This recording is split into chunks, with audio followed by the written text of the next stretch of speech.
তাৰিখে মই বৰাক ভেলীত দিম, 2 তাৰিখে হোজাইত দিম, 3 তাৰিখে ঢেকিয়াজুলিত দিম। কিন্তু খবৰ কৰিব ধুবুৰীত আমাৰ মহিলাসকলে 10,000 টকাকৈ পাইছে, কিন্তু পৰ্বতজৰাত পোৱা নাই, গুমাত পোৱা নাই, ফকিৰাগামত পোৱা নাই। আজি একেখন অসমতে আমি আছো, কিন্তু বিলাসীপাৰা, ধুবুৰী, নলবাৰী, বৰপেটা তাতে মহিলাসকলে অৰুণোদয় পায়, প্ৰধানমন্ত্ৰীৰ ঘৰ পায়, আৰু আমাৰ লৰাই যুৱকসকলে মুখ্যমন্ত্ৰীৰ আত্মনিৰ্ভৰ অসম অভিযান পায়। মই নলবাৰীত লাখপতি বাইদেউ টকা দিছো 40,000 মহিলাক 10,000 কৰি, জাগিৰোডত দিছো 40,000 মহিলাক 10,000 টকা কৰি, আৰু মাৰ্ঘেৰিটাত দিছো 18,000 মহিলাক 10,000 কৰি। মহিলা উদ্যমিতা আঁচনি, এই আঁচনিখন আমি এই ধৰণে নিৰ্মাণ কৰিছো যে প্ৰথম বছৰ আমি মহিলাসকলক চিট মানি হিচাপে 10,000 টকা আগবঢ়াম। 10,000 টকাৰে আমি আশা কৰিম যে মহিলাসকলে কিবা নহয় কিবা উৎপাদন বা ব্যৱসায় কাম হাতত ল'ব। দ্বিতীয় বছৰত আমি এটা পৰীক্ষা কৰিম যে কিমান মহিলাই আমাৰ টকাটো ভাল কামত খৰচ কৰিলে আৰু কিমানে মোবাইল কিনিলে। হয়নে নহয়? কোনে কোনে মোবাইল কিনিব হাত দাঙকচোন। ভাল কামত কোনে কোনে খৰচ কৰিব হাত দাঙক। বাপৰে বঢ়িয়া। এতিয়া যিসকল মহিলাই 10,000 টকাটো ভাল কামত খৰচ কৰিব তেওঁলোকক অহা বছৰ আমি 25,000 টকা আকৌ দিম। আমি 25,000 টকা চৰকাৰৰ পৰা দ্বিতীয় কিস্তি হিচাপে আগবঢ়াম। এই 25,000 টকাৰ 12,500 টকা বেংকে দিব, 12,500 টকা চৰকাৰে দিব, আৰু বেংকক সুদ দিব নালাগে, সুদৰ টকাও চৰকাৰে দিব।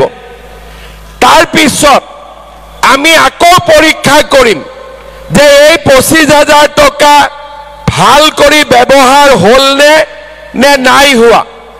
যিসকল মহিলাই এই 25,000 টকাও ভাল কৰি খৰচ কৰিব তেওঁলোকক চৰকাৰে আৰু বেংক দুইটাই লগ লাগি আমি আপোনালোকক আৰু 50,000 টকা এগৰাকীকৈ মহিলাক আমি দিয়াৰ ব্যৱস্থা কৰিম। তাৰ মানে প্ৰথমতে 10,000, 10,000ৰ পৰা 25,000, 25,000ৰ পৰা 50,000। এতিয়া ইমান দিনে আমাৰ কংগ্ৰেছৰ মানুহবোৰে কৈ ফুৰিছিল ক'ত দিব 10,000 টকা, তহঁতক এনেই ঘূৰাই ফুৰিছে, কৈছিল নে নাই? আজি আপোনালোকে কংগ্ৰেছৰ মানুহবিলাকক গৈ ক'ব যে মামাই যদি কথা দিয়ে মামাই কাম কৰি দেখুৱায়। আৰু আজি যেনেকে মোৰ মুখেদি মই আপোনালোকক কৈছো যে আজি 10,000 টকা দিলো আৰু 25,000 টকা দিম মানে দিমেই।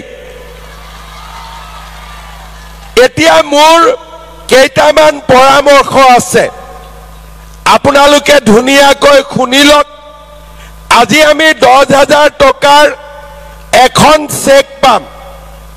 তাৰ পিছত এই টকাটো আমি কেনেকে খৰচ কৰিম, 3টা নিয়মত আমি এই টকাখিনি খৰচ কৰিব পাৰো। 10 গৰাকীৰ গ্ৰুপ আছে, যদি 10,000 টকা সকলো মহিলাই গ্ৰুপৰ একাউণ্টত দিয়ে, গ্ৰুপত বিজনেছ কৰে বা ব্যৱসায় কৰে, টকাটোৰ সৎ ব্যৱহাৰ হ'ব। কোনোবাই ক'ব নহয় আমি গ্ৰুপত নিদিওঁ, আমি নিজে কিবা কৰিম, কোনো আপত্তি নাই। এই 10,000 টকা দি আপোনালোকে ঘৰত তাঁতশালৰ কাম কৰক, গাহৰিৰ কাম কৰক, কুকুৰা পোহক, গাই গৰু পোহক, আপোনালোকে পিঠা পনাৰ ব্যৱসায় কৰক, যি কৰক। মই ব্যৱসায়ত লাভ হ'ব লাগে বুলি কোৱা নাই, মাত্ৰ কৈছো ভাল কামত ব্যৱহাৰ কৰক। ভাল কামত ব্যৱহাৰ কৰিলেই হ'ল। কতো লাভ হ'ব লাগিব, নহ'লে 25,000 টকা নাপাম, সেইটো নহয়।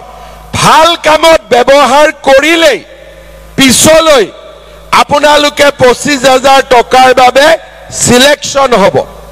কিছুমান মহিলাই মোক সোধে যে মোৰ হাজবেণ্ডৰ এখন দোকান আছে, মোৰ হাজবেণ্ডে সৰু সুৰা ব্যৱসায় কৰে, তাতে মই টকাটো দিব পাৰিম নে নাই? মোৰ তাতো আপত্তি নাই। ঘৰৰ যদি কিবা ব্যৱসায় আছে, সেই ব্যৱসায়ৰ কামত আমি যদি 10,000 টকাটো লগাই দিওঁ, তেতিয়াও আমাৰ আপত্তি নাই। তাৰ মানে গ্ৰুপত দিব পাৰো, নিজে ব্যৱসায় কৰিব পাৰো, নহ'লে আমাৰ স্বামীৰ ব্যৱসায়টো আমি এই টকাটো ব্যৱহাৰ কৰিব পাৰো। তাৰ মানে মাত্ৰ ভাল কামত টকাটো ব্যৱহাৰ কৰিলেই আপোনালোকে ভৱিষ্যতে 25,000 টকা আৰু পৰৱৰ্তী সময়ত আপোনালোকে 50,000 টকা লাভ কৰিবলৈ সক্ষম হ'ব। আমাৰ ASRLMৰ পৰা আৰু NURLMৰ ফালৰ পৰা আপোনালোকক 3 দিনৰ প্ৰশিক্ষণ দিয়াৰো ব্যৱস্থা কৰিব। গাঁৱতে আপোনালোকক নিজৰ গাঁৱতে প্ৰশিক্ষণ দিব আৰু আপোনালোকে সুন্দৰ কৰি এই টকাখিনি ব্যৱহাৰ কৰিব। শ্ৰদ্ধাৰ ৰাইজ, আপোনালোকৰ মনত আছে 2021 চনৰ ইলেকশ্যনৰ সময়ত আমি অৰুণোদয় আঁচনি আৰম্ভ কৰিছিলোঁ। তেতিয়া কংগ্ৰেছৰ মানুহবিলাকে কৈছিলে যে এইবোৰ ইলেকশ্যনৰ কাৰণে দিছে, ইলেকশ্যনৰ পিছত বন্ধ হৈ যাব।